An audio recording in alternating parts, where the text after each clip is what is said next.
Good morning. This morning I'm going to be talking about a trip that I made recently to a record store in Fairfax, Virginia that I've been to a couple of times when I go visit my friend Randy.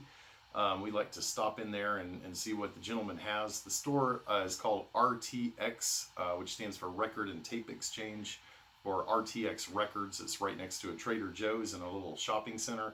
And he always has a very well curated selection of albums. And on this particular trip, unfortunately, I was flying an airline, the name of which I won't mention, but it kind of restricted me from making a lot of large purchases, and I couldn't bring a lot of things back with me. So I tended to keep it a small group of albums that I purchased. Anyway, I was able to get those back. I did have to ship them from a UPS store, and they were very carefully packaged, and they arrived safely this week. So I was able to clean everything and play it, and this is going to be a kind of a combination record review and record shopping account. So on to the first ones.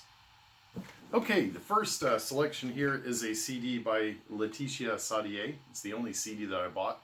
It's called The Trip, and my friend Randy actually picked it up, and he was going to buy it, and then at some point decided not to, and I said, well, if you don't want that Laetitia Sadier, I'd like to buy it, so I did.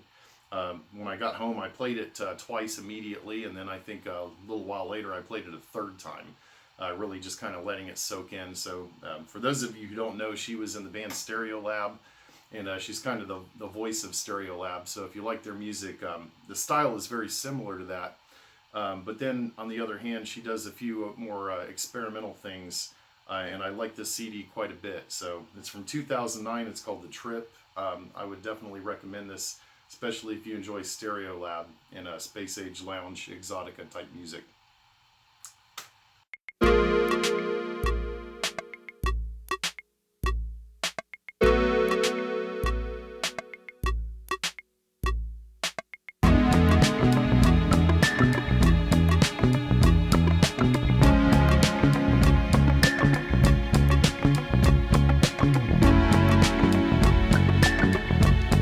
Tu viens me retrouver. N'oublie pas mes petits souliers. Si tu viens me retrouver,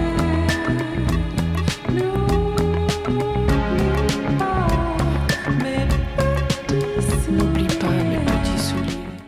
Okay, I spent about $61 at RTX, and I took home 9 items, one of which was the CD I just showed. So the rest of it was vinyl. I'm going to start with the cheapest thing that I bought first. So this was in the new releases section. I'd never seen it before, never even heard of it. It's called Dolbys Cube. It's a 12-inch single with 2 tracks on it. It's called May the Cube Be With You. And I kind of figured I'd like it. I like Thomas Dolby, especially kind of some of the one-off things that he's done with different artists. This one is a collaboration between him and George Clinton primarily. So the song May the Cube Be With You 3D mix has a really strong Parliament element to it. It's got some great bass playing. It's not the best funk I've ever heard, but it was worth keeping, and I do like it. But the real treasure on this little album was the B-side. It's called Goo Goo Plexus / Cube Creature Caviar. And at the beginning, it sounds like maybe Thomas Dolby is interviewing George Clinton and asking him about the cube creatures, and George Clinton is elaborating on his experiences with the cube creatures, which gets kind of interesting, and there's some really cool little keyboard effects from Dolby that go on in the background. Then the song just kind of morphs into the A-side track, and it just kind of rides out on that groove for about 2 or 3 more minutes. So I kind of would have liked it better if they kept on the same tack that he had with the interview at the beginning of the song, but he doesn't. Anyway, I just thought it was pretty cool, and for $2, I was very happy to pick that up.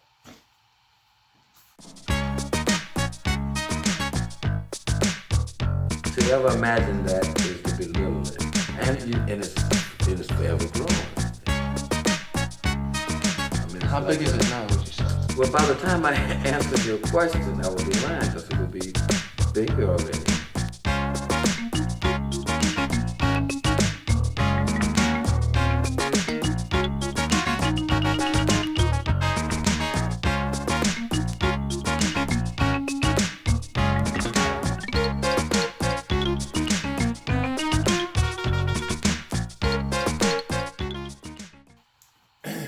next album that I grabbed, by the way, I said that was in the new releases section, but it was from the new arrivals section, not new releases. So most of these are from the new arrivals section at the store.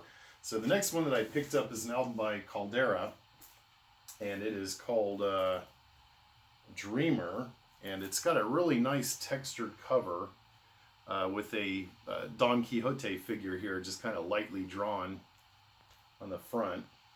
This is the fourth Caldera album. I've never heard them before, but I was checking out SupraWes' channel, and he talks about this band frequently, so I decided to give them a shot.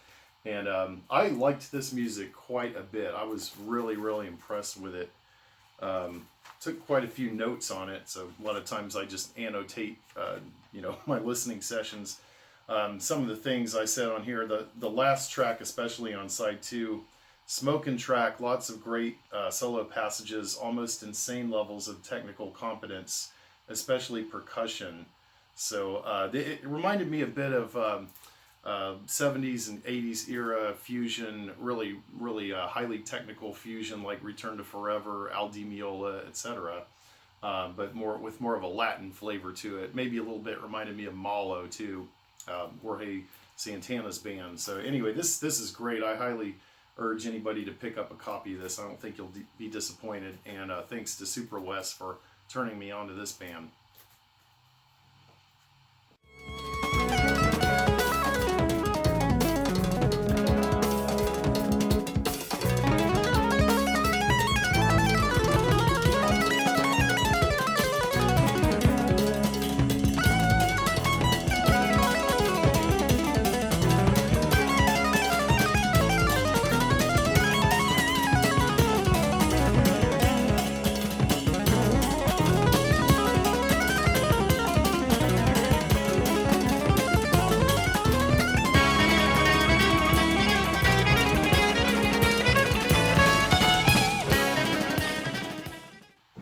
By the way, I paid $3 for that Caldera record, so moving up in price. For $4, I picked up this record, which I've had my eye out for some time.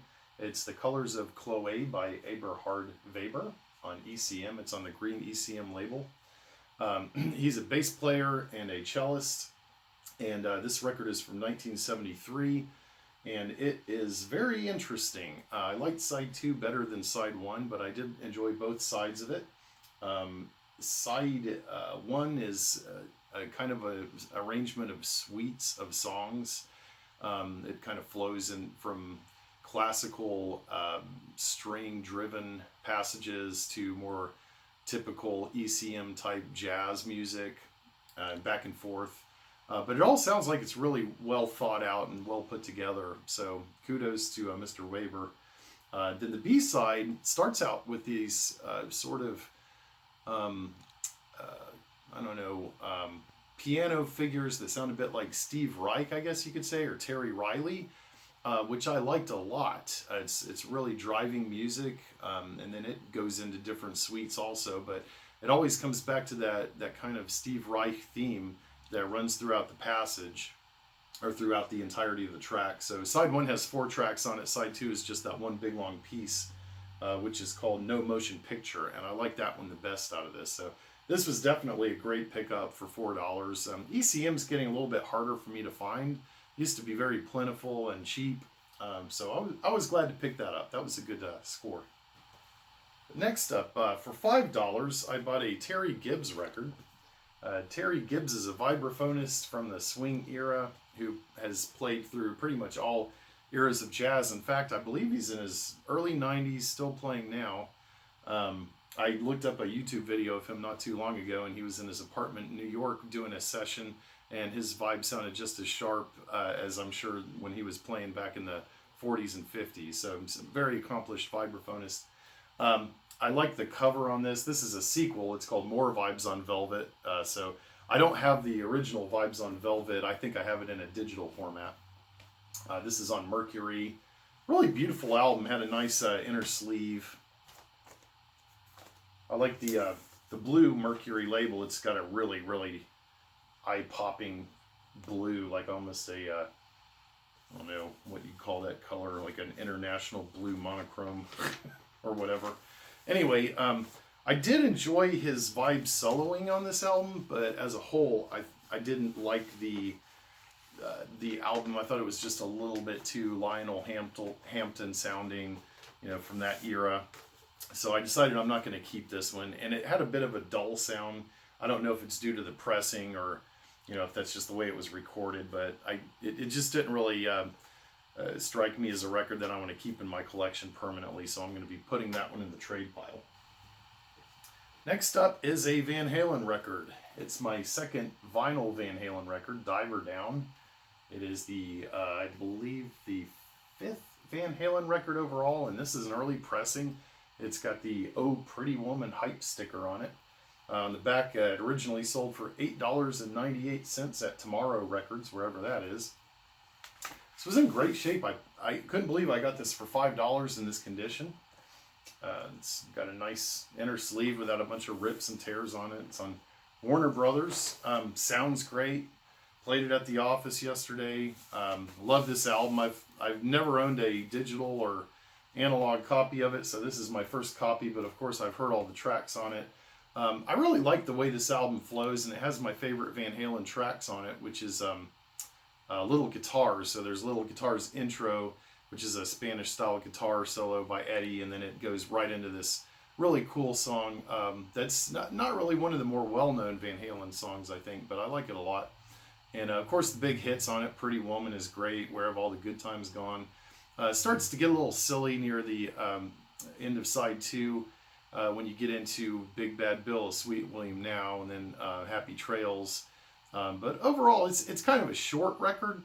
Maybe it could have done better if it had a few more solid tracks on it, maybe high energy tracks, but I'm not going to complain. I do like this album a lot. So Van Halen, Diver Down. Glad to pick that one up. The next album is one, I think I saw this in a Q-Tip video where Q-Tip was talking about this record. Bobby Hutcherson, Cruising the Bird. I have a couple of Bobby Hutcherson records already. I like his vibe playing. It's got this really long-winded essay on the back by Stanley Crouch that tells you all about how great Bobby Hutcherson is, and he is, but I didn't think this album was the best vibe album I've ever heard. It's from 1989, so it's a period in jazz when there was a little bit of kind of treacly stuff floating around. I don't really think this album suffers from that, but there's just kind of a lack of melody in places. His soloing is fantastic, and he solos on the vibraphone and the marimba. I can't fault his backup band, especially his pianist on here, Buddy Montgomery. He does a fantastic job. It's just a solid album for me. I wouldn't put it at the top of my list, so I'm going to keep it. I paid $10 for it. This one is in excellent condition, and it's got a classic cover photo. I mean, look at that 64 T-Bird. So Bobby Hutcherson, that's my assessment. 2 more records to go. So I found this Cal Tjader record, and I wouldn't exactly say it's a grail, but when I listened to it, it immediately became one of my top 10 favorite Cal Tjader records that I've ever heard, and just dig that cover. So this is from '67, and you've just got Cal's face on there, this kind of stylized portrait, and then this almost psychedelic, mushroomy looking font. It's just great. So Along Comes Cal is a play on track 6 on side 1, which is Along Comes Mary. And my God, when I was looking at the personnel on this track, I just couldn't believe it. You've got Grady Tate on drums, Chick Corea on piano. The whole thing is arranged by Chico O'Farrell, who I'm not familiar with, but he does a bang-up job on this. So it's Afro-Cuban Latin jazz at its best. One of the best albums in that genre that I've ever heard, and one of the best Cal Tjader records I've ever heard. And he is just a titan on the vibraphone. So one of the nice things about Cal Tjader is he never showboats. His playing is always just impeccable, and he surrounds himself with these musicians who are top shelf. And a lot of times he got these younger musicians like Grady Tate in. Well, Grady Tate wasn't young when he played on this, but just some of these guys who I guess aren't maybe names you've probably heard in the jazz world, unless you're a jazz aficionado. But it's a wonderful album. It lags a little bit on side 2. Side 1 has 6 tracks, and they were all phenomenal. Side 2 lags a little bit at the beginning, but then it picks up and goes with great steam all the way through the last track. So I definitely recommend anybody to pick this up. I paid $12 for it, and it's on Verve. It's a nice pressing. It sounds good. Most Verve albums from this era have a really sharp sound. I mean, they're highly defined, and you know, they're not dull sounding. So definitely look for this one if you can.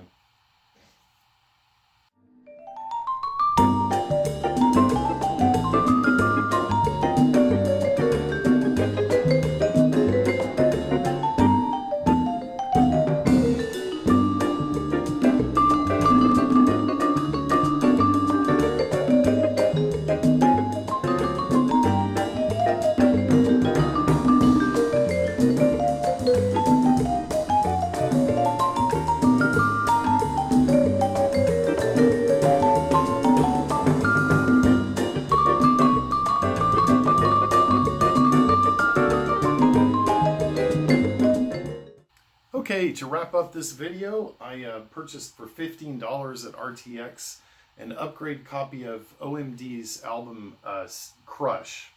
So most of you probably know this album from the tracks Secret and So in Love, which were pretty big radio hits even over here in the States.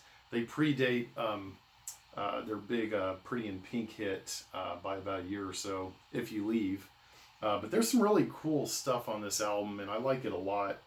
La Femme Occidente is a great song. The song Crush has a pretty cool trombone solo in it, believe it or not. That's the last track on side 1.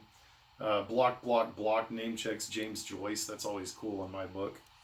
Or is it Women 3? One of those songs, I can't remember. I think it's Block, Block, Block. And then it's got some kind of heavier numbers like The Native Daughters of the Golden West and 88 Seconds in Greensboro, which sounds like it could have come from Architecture and Morality. Anyway, it's a good album. I like Hold You a lot too. It's a ballad. And the copy that I already had, the jacket was a little bit messed up, so I bought this one mostly for the jacket.